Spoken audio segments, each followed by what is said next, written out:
एक बात बताओ, सासुओं से मैं पूछता हूं, बेटी कब आती है तुम्हारे घर में गर्मी की छुट्टियों में? यहां रोज नाश्ता कौन बनाता है? बेटी आके बनाती है, बहू बनाती है?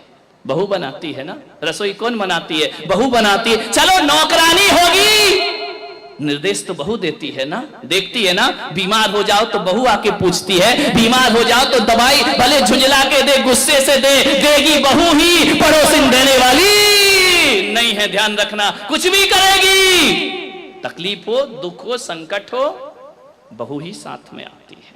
बेमन से आए या मन से आए, साथ तो बहू ही देती है ना।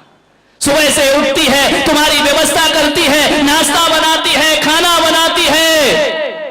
एक बात ध्यान रखो, आप ईमानदारी से बताना, एक संत की सभा में बैठे हैं, बहू ज्यादा काम करती है या बेटी ज्यादा काम करती? ईमानदारी से बताना, बहू ज्यादा काम करती है ना, तो उसके बाद भी बेटी प्यारी क्यों लगती है, बहू प्यारी क्यों नहीं लगती है? वह उससे ज्यादा काम करती है, उससे ज्यादा ख्याल रखती है। बेटी तो 4 दिन को आती है, बहू जीवन भर साथ रहा करती है।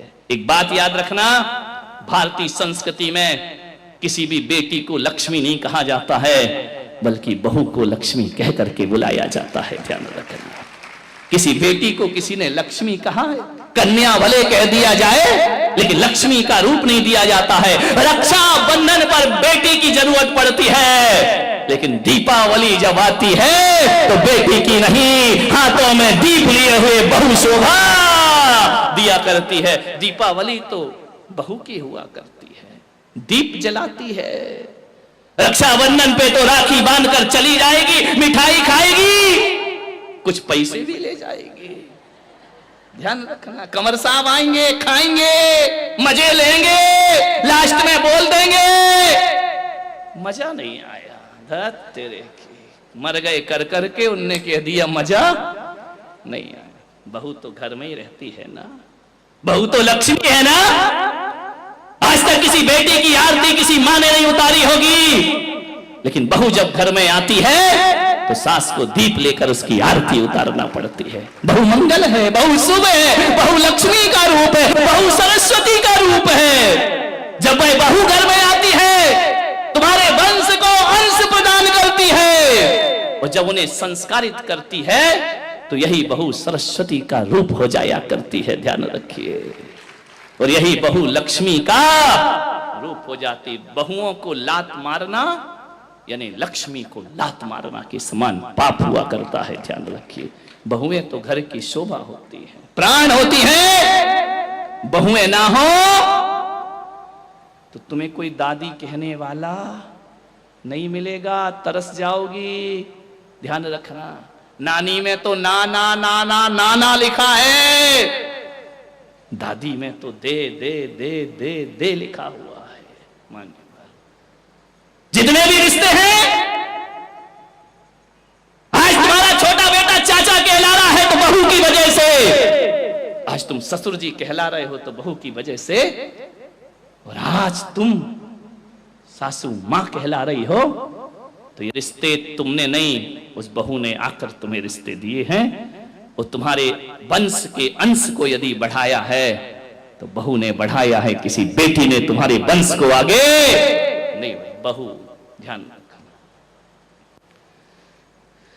कितनी भी पूजा कर लेना, 1 घंटा पूजा करना मंदिर में, स्वाध्याय करना, सामायिक करना, माला फेरना, भगवान महावीर ने कहा है शरीर और आत्मा में भेद करोगी तो सम्यक दृष्टि हो जाओगी, और बहू और बेटी में भेद करोगी तो मिथ्या दृष्टि हो जाओगी। ध्यान रखना, बहू बेटियों में भेद की रेखा मत खींचिए।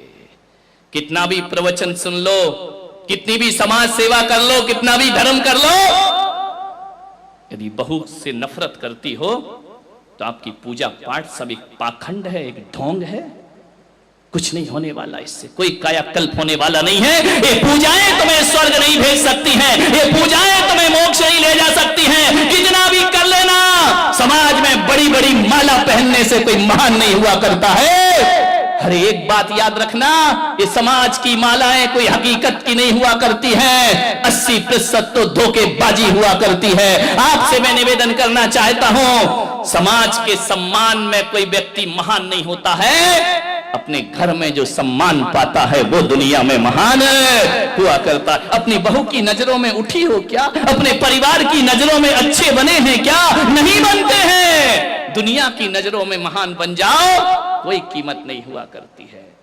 अपने घर की नजरों में ऊपर उठने का प्रयास करिए। मानिए,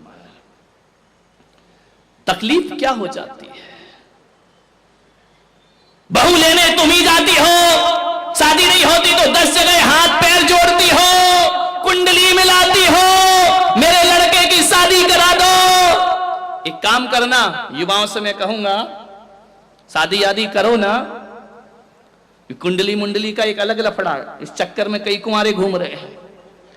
मैं आपसे इतना ही निवेदन करूंगा कि अब की बार कुंडली मिलाओ तो अपनी मत मिलाना, है ना। किसी भी पंडित को दिखाना तो कहना जो लड़की मेरे घर आ रही, देख उससे मेरी माँ की कुंडली मिल रही है या नहीं मिल रही है, मेरे पास उसे कितना रहना है। सबसे ज्यादा तो सासू के साथ गड़बड़ घर वहीं से होता है, क्योंकि जो बहू आएगी अधिक से अधिक समय भाई परिवार में गुजारती, तुम्हारे साथ कितना गुजारेगी? सुबह जाओगे थके हारे दुकान जाओगे, शाम को लौटोगे दुकान से, रात को घंटे 2 घंटे बात करोगे, फिर नींद लग जाएगी, फिर चले जाओगे। गड़बड़ तो महाभारत कहां से शुरू होती है? बहुओं से और सासुओं से। मान क्या तकलीफ हो जाती है बहू के आने पर। एक बात बताओ, तकलीफ केवल इतनी है कि एक मां अपने बच्चे को, अपने बेटे को अपने अनुसार पालती है, अपने अनुभव से पालती है, अपने जीवन की दिशा से, दृष्टिकोण से पाल के बड़ा करती है। बच्चा मां के अनुसार पलता है। स्कूल से आता है, मम्मी मेरा बैग कहां है, मम्मी मेरे जूते कहां है, मम्मी मेरे कपड़े कहां है, मम्मी मेरा खाना कहां है। मम्मी को ढूंढता है बच्चा, जब तक शादी नहीं होती। ध्यान रखना, मम्मी को ही तो ढूंढता, मम्मी मम्मी हर चीज में मम्मी, बाजार चलना मम्मी, शॉपिंग करना मम्मी। ध्यान रखना, हर जगह मां के साथ घूमता है बच्चा। एक बात याद रखना, हर जगह वह मां को तलाशेगा। तकलीफ नहीं होती वहां, दुख है तो मां, सुख है तो मां, कहीं जाना है तो मां पापा, इसके अलावा कुछ नहीं होता है। लेकिन एक तकलीफ थोड़ी सी हो जाती है कि जब शादी होकर के वह आता है तो थोड़ा समय उसे पत्नी को भी देना पड़ता है। ध्यान रखिए, और जब ये समय हमारे समय में से कटने लगता है ना, तो मां को तकलीफ होने लगती है। ध्यान रखिए, ये नेचुरल बातें हैं, प्रैक्टिकली बातें हैं कि पहले आते ही साथ बेटा मां को ढूंढता था, अब बहुत से काम ऐसे हैं जो पत्नी के हवाले हो जाया करते हैं। और जब कोई काम, जब वह आवाज अपनी पत्नी को देता है और मां को नहीं देता, थोड़ी सी तकलीफ हो जाती है भीतर। ध्यान रखना, शादी के बाद जितनी मुश्किल सासू को होती है ना, उससे ज्यादा मुश्किल लड़के को भी हुआ करती है। ये मत सोचो कि केवल बहू को एडजस्ट करने में वक्त लगता है, परेशान होती है। ये लड़कों को भी बहुत दिक्कत, जब तक शादीशुदा लड़कों से पूछो, हमेशा कहते इससे तो, हाँ ये तुम क्यों बोल रही, उनको बोलने दो। ध्यान रखिए, 4 दिन को बेटी आ जाती है। देखो छोटी छोटी बातें बता रहा हूं जो बहुत बड़ी बनती हैं, जो इतनी खाइयां पैदा करती हैं। गर्मी के दिन ससुर जी ने कहा कि चाय बनाओ, बेटी गर्मी में पीहर आई है, बहू भाभी भी है। बेटी ने कहा पापा जी बनाती हूं। अम्मा कहती बेटी तू क्यों बनाएगी? बोली क्यों? भाभी है ना, तू तो 4 दिन को आई, आराम कर ले, तू भी तो ससुराल से आई है, थोड़ा सा आराम कर ले, चैन से रह ले, भाभी है ना वो चाय बना देगी। अब ये शब्द यदि बहू के कान में पड़ गए, ध्यान रखना, एक प्याला चाय बनाने में बेटी कमजोर नहीं हो जाती, उसका बीपी नहीं बढ़ जाता, वो बेहोश नहीं हो जाती। ध्यान रखना, एक प्याला चाय में कोई बहुत बड़ी मेहनत का काम नहीं था, लेकिन जब कोई सास ये शब्द बोलती है ना कि तू आराम कर, भाभी बनाएगी, ध्यान रखना एक प्याला चाय ने तुम्हारे दिलों की दूरियां बढ़ा दी। ध्यान रखिए, छलनी हो जाता है उस बहू का सीना। क्या फर्क पड़ता है यदि बेटी बना लेती तो। और मैं तो इन बेटियों से भी हाथ जोड़ के निवेदन करता हूं, 4 दिन को आई हो, पीहर में आग लगा के मत जाओ। ध्यान रखिए, आधी आग तो ये लोग भी लगाती हैं। आ गई क्या रक्षाबंधन पे, मिठाई खाओगी और आग उगल के जाओगी। ध्यान रखना, इतनी